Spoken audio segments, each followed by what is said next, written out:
So far we've talked about everything except for scanning, and we haven't talked about no-sew lines, nor have we talked about retrieving designs. Let's retrieve a design right now that I saved, and we'll talk about no-sew lines. And this little design that I created earlier,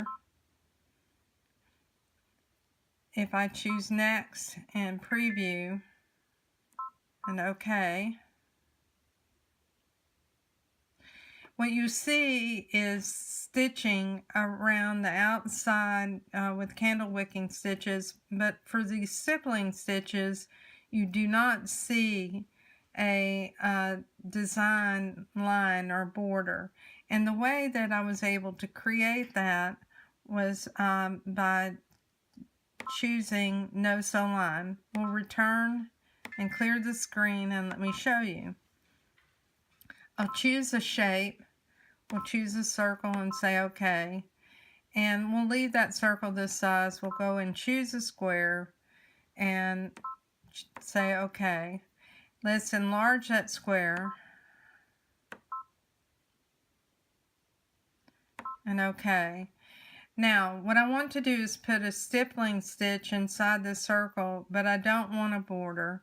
So what I'll do is I'll choose properties for the line, no sew, and choose I don't choose a color, and I'll just use the fill bucket and touch that line.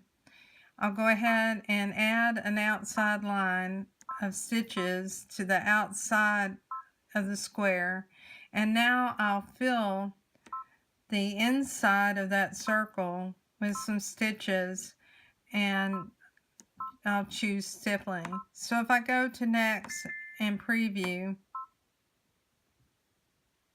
you can see that I don't have any stitch line on the outside of this circle, but I set the boundaries or parameters using no sew.